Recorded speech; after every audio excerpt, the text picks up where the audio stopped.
Tren gelir, hoş gelir, leylek. Hadi gidiyoruz. Go, go, go, go, go. Evet, açtı. Yani bu ucuzlukta mahvolacaktık. Arkadaşlar gidiyoruz ama şu ara inanılmaz dar. Ayağımı uzatmadıkça rahat edemiyorum fakat ayağımı uzatırsam sonra koridora geliyor. Evet, sonunda restorana geldik. Siz trene biniyorsunuz diye size kitlemeye kalkışmıyorlar. Arkadaş böyle madem şey yaptınız, bunu bu tarafa çekelim ya.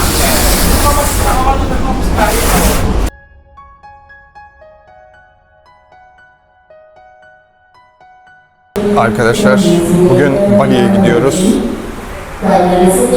Bali turumuz da başlıyor. Fadila ile beraber geçiyoruz. O da burada. Bakalım geçelim. Buradan geçiyoruz sanırım.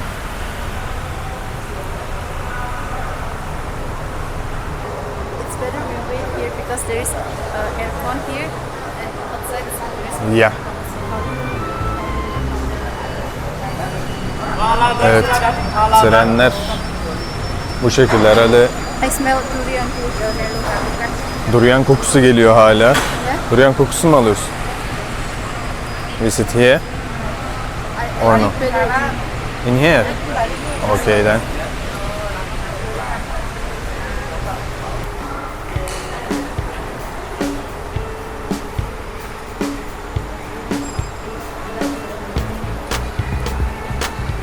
Şu an gülümseyerek Bali turu başlasın diyorum ama aslında başlayacak olan şey tam anlamıyla bir fiziksel ve psikolojik dayanıklılık testi. Turistlerin %90'ı Bali'ye konforlu uçaklarla, rahat koltuklarda doğrudan iniş yapar. Biz ise işin en zor, en ucuz ama en yıpratıcı yolunu seçtik. Şu an Java adasının iç kesimlerinde Madiun'dayız ve önümüzde bizi bekleyen tablo kelimenin tam anlamıyla bir maraton. Bu istasyondan bineceğimiz ve hiçbir konforu olmayan eski bir trenle tam 11 saat sürecek bir eziyet çekeceğiz. Üstelik bu sadece birinci etap.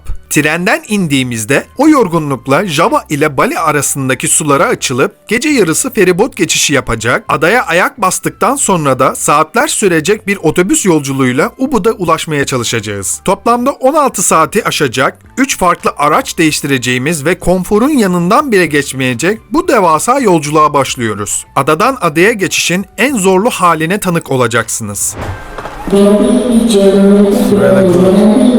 So good. Klimayı buldum, şöyle bir üflüyor ki buradan alayım diye şey yaptım.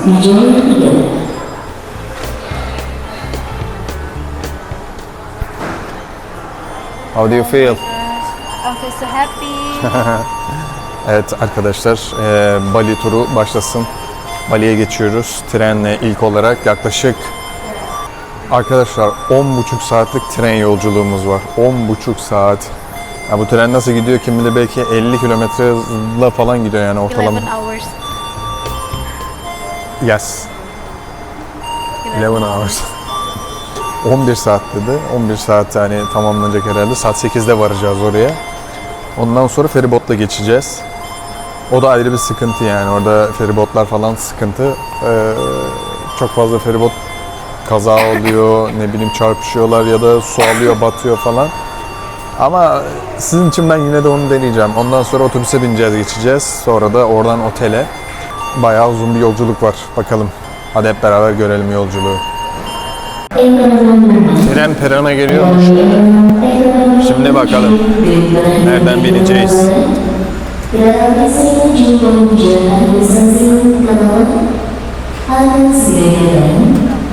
Full kapandı o da böyle. Bu bir şekilde üşüyorum diyor. Hava yanıyor. Ama üşüyorum diyor yani.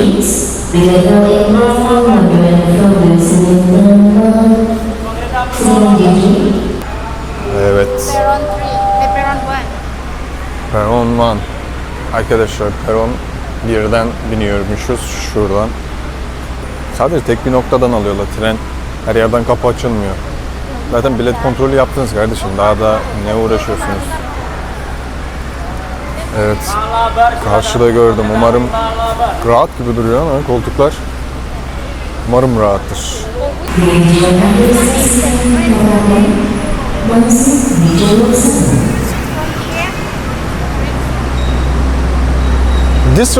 This train.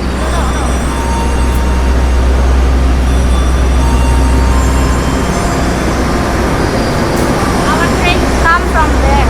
From there. This is the oil for the train. Oil. Ha, arkadaşlar yakıt tankıymış bunlar.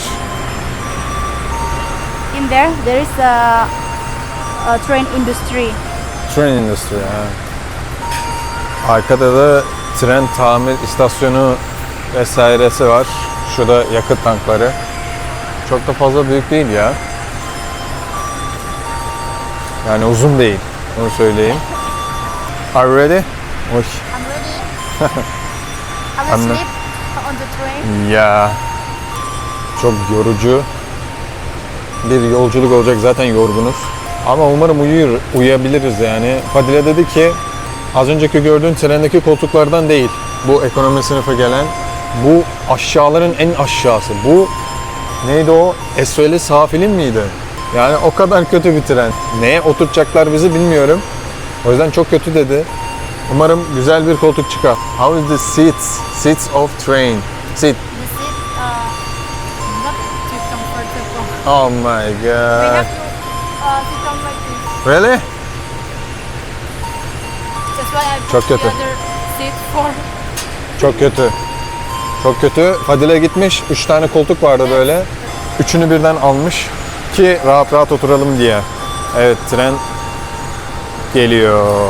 Haftalardır size Bali'nin o ışıltılı plajlarını, mistik tapınaklarını ve bazen de kaotik gece hayatını gösterdim. Ancak fark ettim ki o rüya gibi adaya ulaşmak için çektiğimiz asıl çileyi size hiç anlatmadım. Şu an Java adasındayız, Madiun şehrinde. Adadan adaya geçişin en ucuz, en yerel ve en yıpratıcı yolu bu. Bali serüvenimizin aslında ne şartlarda başladığını görmek istiyorsanız kemerlerinizi bağlayın. Çünkü bu yolculuk hiç ama hiç konforlu olmayacak. Tren gelir, hoş gelir, ley ley. Ley ley, lemi yar. Evet, Kayı. Kayı Hivatari vardı. Nereden sağladıysam. Lan şu demirlerin üzerinde mi gideceğiz acaba? Öyle gitmesek bari. Oo. Evet. Bizim vagon neydi ya?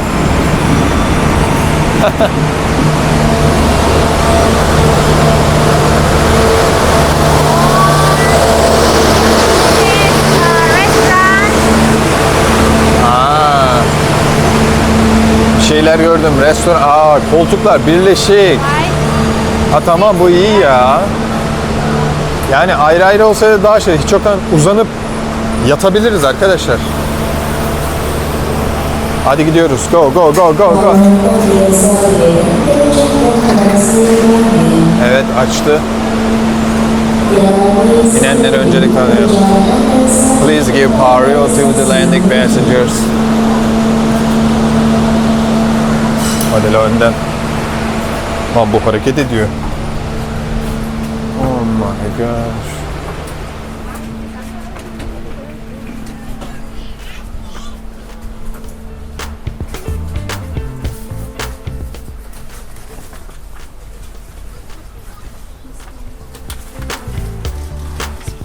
Burası.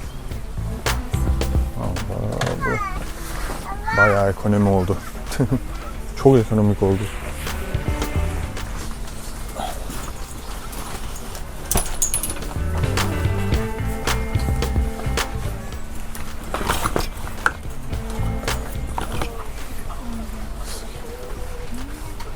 Bu çok ekonomik oldu.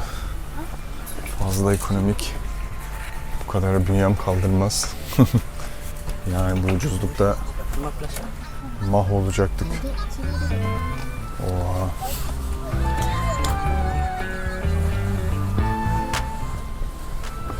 This is also our seat. I prefer.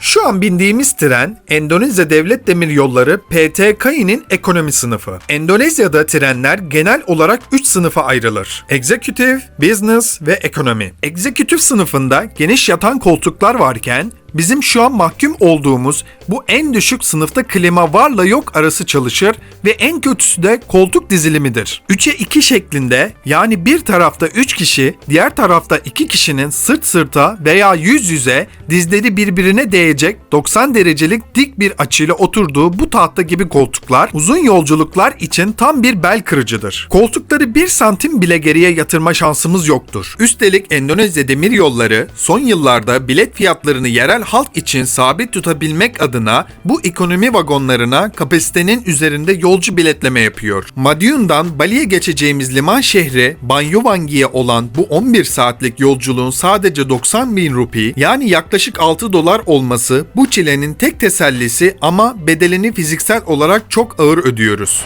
Arkadaşlar gidiyoruz ama şu ara inanılmaz dar.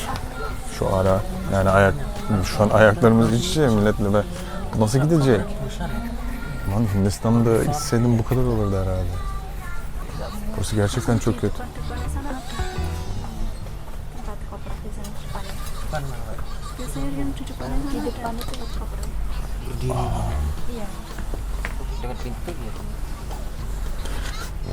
Geçsen geçemiyorsun, kalsan kalamıyorsun. Allah'tan bu 3 koltuğu almış, yani üçlü bu. 1, 2, 3. Üçünü de almış. Yoksa mahvolur. Ben bir de biraz şey yaptım. Kızdım ya, dedim niye alıyorsun bir 3. koltuğu? Boş ver, gideriz rahat rahat falan. 2 almış. Keşke şu karşıyı da alsaydık, yani şurayı. Hakikaten böyle gidilmez 11 saat. Biz ne yapacağız? Ayak uzatamayız, bir şey yapamayız. Mahvolduk. 16 tweet.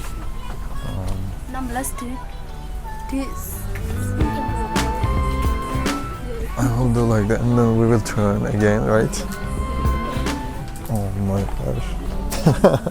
This is terrible. Arkadaşlar çok korkunç. Yani şu an ayaklarımı bükerek gidiyorum yani. 11 saat biz nasıl gideceğiz böyle? Ben İstanbul'dan Alaçam'a zaten bak, çileye bak, sıkıntı. 260.000 yen bir kişilik 260.000 yenlik bir şey vardı, tren vardı. Bir üst klası. Koltukları bu şekilde değildi. Yani tekli ama çok geniş, ferah. Bir de hani böyle karşılıklı oturmuyorsun. Gittik 90.000 yene 90.000 yene bunu aldık. Şimdi böyle rezil kepaze gibi gideceğiz. Nasıl gideceğiz bilmiyorum yani. Çok kötü. Can help you. 11 saat nasıl gidiyor bu millet? Yani tren yolculuğumuz çok konforlu gidiyor. Öyle böyle değil, bakın böyle. Bu koltuğu da aldık ama şöyle bacağım bile sığmıyor yani. Mümkün olunca karşıdaki koltuğu da almamız gerekiyormuş. Ama almadık, sağ olsun Fadila. Bana o hiç umurunda değil, o uyuyacağım diyor yani. Bilmiyorum 11 saat nasıl geçecek yani, aralarda vagonda falan dolanacağım. İşte restoran vesaire var, oraya da gideceğiz ama abi çok kötü. Yani Hindistan'da görüyordu bu millet, böyle raf gibi yerlerde falan yatıyordu falan da. Şimdi adamlar yine yatıyor yani, orada yer var. Burada hiçbir şey yok. Burada şu an böyle ayaklarımızı koyamıyoruz ya. Şu an hani böyle aşağı hiç tam çekemiyorum ama rahatsız olmasınlar diye göstereceğim. Hakikaten çok kötü yani. Umarım bu yolculuk güzel gider. Membuka pintu kereta sebelum kereta api berhenti dengan sempurna. Terima kasih atas kepercayaan Anda pada PT Kereta Api Indonesia. Sampai jumpa di perjalanan berikutnya. Dear passengers, in a few moments we will arrive at Jaruban Station. If you end your trip at Jaruban Station, please prepare yourself and check your belongings. For your own safety, it is forbidden to open the train's door before the train completely stops. Thank you for choosing PT Kereta Api Indonesia. See you on the next trip.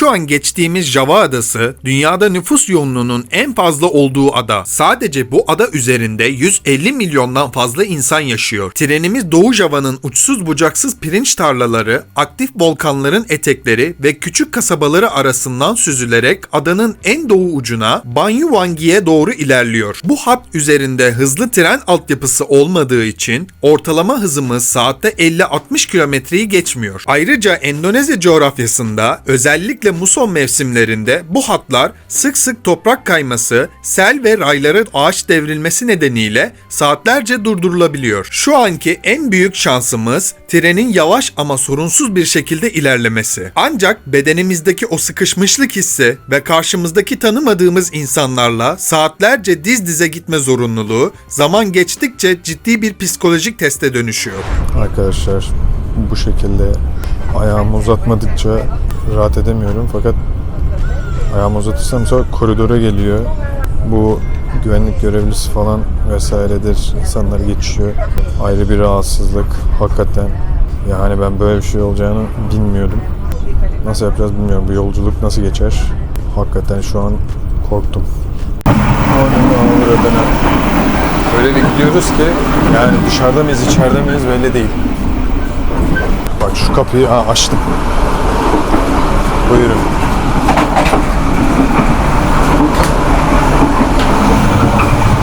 Her şey sıkıntı ya. Evet, sonunda restorana geldik. Restoran dedik. Noodle çıktı sadece. Tuhaf bir şekilde. Evet, her şey çok lüks. Hakikaten yani nasıl anlatayım size? İnanılmaz lüks. Menümüz de varmış.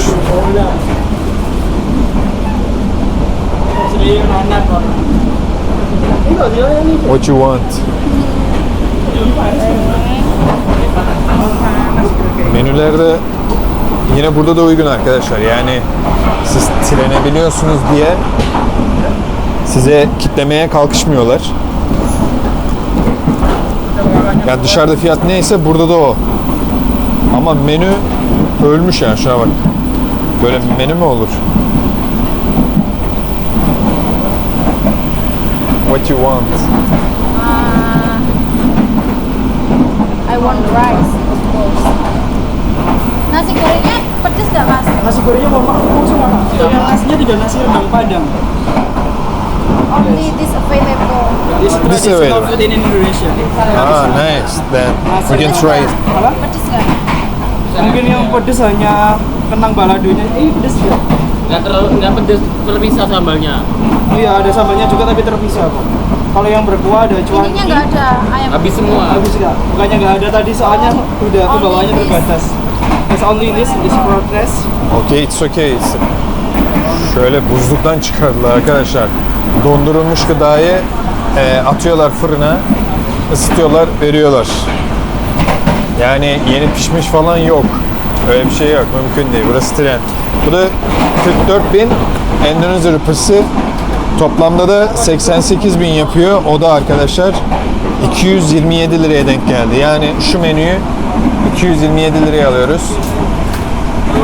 Bakalım nasıl bir şey gelecek. Yani küçük yine de çok da uygun değil.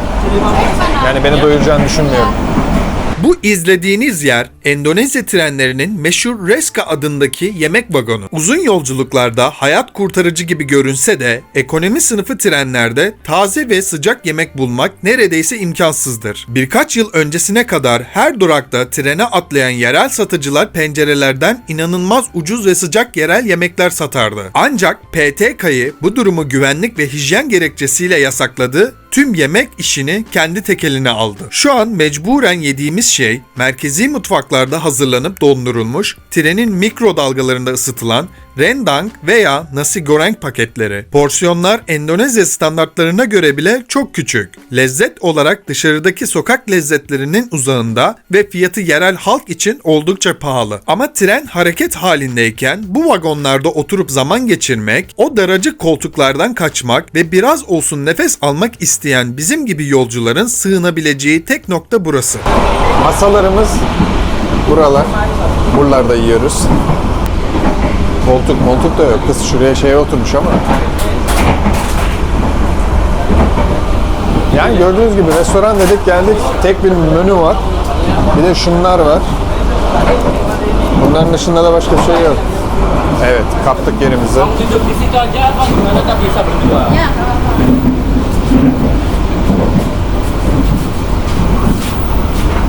Dedi ki tek kişilik oraya. Şu kızı kaldıracağım, sizi oturtacağım. O kim ki dedi. Ben de kim o dedim. Kaldırdı. Thank you.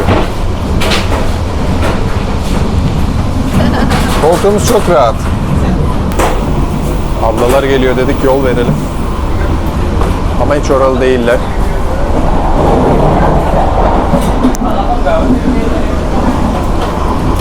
We will sit or no? Right now. Okay, let's go. Çok konforlu, inanılmaz rahat. Anlatamam yani. Şöyle çıkaralım. Bunu da çıkarım artık yeter ya. Otur. Come. Yeah, yeah, yeah. You cannot sit. Arkadaş böyle madem şey yaptınız, ha bunu bu tarafa çekelim ya.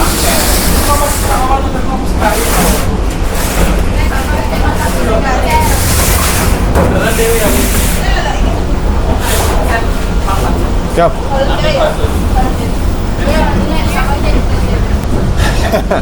Ultra lüks böyle olur. Ultra lüks ekonomi nasıl bir şeyse yani. Bizim nerelere oturuyor?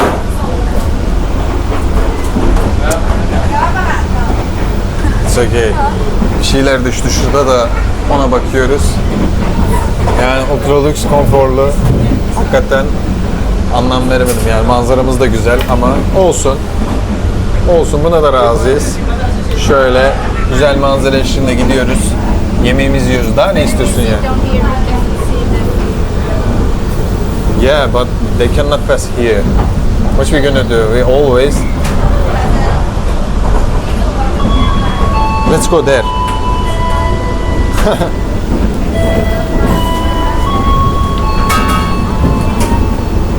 Pelanggan yang I kami always cancel it. Sesaat lagi, kita akan tiba di stasiun Nganjuk. Bagi Anda yang akan mengakhiri perjalanan di stasiun Nganjuk, persiapkan diri Anda, periksa dan pilih kembali barang bawaan Anda. Untuk keselamatan Anda, dilarang membuka pintu kereta sebelum kereta api berhenti dengan sempurna. Let's see. Kepercayaan Anda pada PT Kereta Api Indonesia. Sampai jumpa di perjalanan berikutnya. Evet. Masamız burası ve manzaramız da burası. If you end your trip Mükemmel. Mükemmel değil mi ya? station, please prepare yourself and check your belongings. For your Yani şu konforu nerede bulacağız daha? Şu konforu nerede bulacağız? before the train Nerede bulacağız bu konforu daha? Thank you for choosing PT Kereta Api İnanılmaz ya. Indonesia. Şurada da See you on the next trip. restoran. Herkes yine bize bakıyor. Her zamanki gibi. Ya bu treni de mi yabancı hiç bilmedim. Ben anlamadım ki. What you want to drink? What's the option? Hot tea, coffee, water, lemon tea. Pelanggan yang kami hormati, sesaat I lagi don't know. barang bawaan Bakalım yemeğimize gelsin bir. Totalnya jadi 125 ya. Nasi rendangnya juga. Arkadaşlar yemeğimiz geldi. Sapi panggang satu. Şurada. Yani baya bu plastikle birlikte fırına atmışlar herhalde mikrodalgaya. Elma suyu aldım. Fadile de suyla cips aldı kendine. Bakalım şimdi ödemeyi yapıyoruz QR'la. Perkenalan apa pembayarannya? Toplamda 125.000 Endonezya rupisi yapıyor. 125.000 Endonezya rupisi ne yapıyor abi? Şimdi böyle bir yere geldiniz. 125.000 Endonezya rupisi toplamda 322 lira yapıyor. Yani şu tüm menü 322 lira. Yani doğru. Oha ya küçücük ya. Bak işte olmadı şimdi bu. This is Şuna bak. cassava leaf. This is sambal. Ot. This is so spicy. Ot. Hepsi ot. Meat, Bu da et ama küçücük. potato. This is also spicy. Patates kızartması. Şu da pilav. Rice. Bendeki de aynı da. Çok küçük ya. Yani 322 liraya. Gerçi Türkiye'de de şey yapsan belki daha az alırsın da bence yine de değmez. Kardeşim şeydeyiz ya. Trendeyiz, yolculuk yapıyoruz. Açız. Bu mu yani? Şimdi yeni bir istasyona geldik. Kırktasyonu diye bir istasyona geldik. Orada duracağız. Arkadaşlar restoranda dedi ki 3 tane bu tabaktan 3 tane kaldı dedi. Yani şöyle anlıyorum ben, hani 3 tane kalmış olabilir de sen her istasyonda birileri sana paket verir, ısıtırsın yer hani başkalarına da verirsin. Yok dedi, bu tren zaten başka bir yerden yine geliyordu. O yüzden yani yemekler tükendi. Dedim daha 11 saat var varacağımız yere. O diyor ki yok. Yani tuhaf, anlamadım. Demek ki birazcık geç gelsek şöyle bir 2-3 dakika yemeği kaçırdıydık. Bir şey yiyemeyecek yani, yiyecek bir şeyimiz de yok doğru düzgün.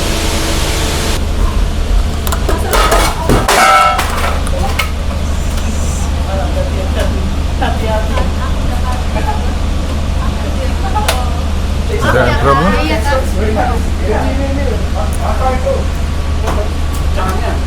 11 saatlik tren yolculuğumuzun henüz başındayız ama şimdiden saatler geçmek bilmedi. Bir sonraki bölümde trenin o bitmek bilmeyen tıkırtısı eşliğinde Java Adası'nın ıssız köylerinden geçerken yaşadığımız beklenmedik aksilikleri ve trenin derinliklerinde o daracık koridorlarda geçen gecenin tüm detaylarını göreceksiniz. Yolculuk daha yeni başlıyor. Bir sonraki bölümde görüşmek üzere.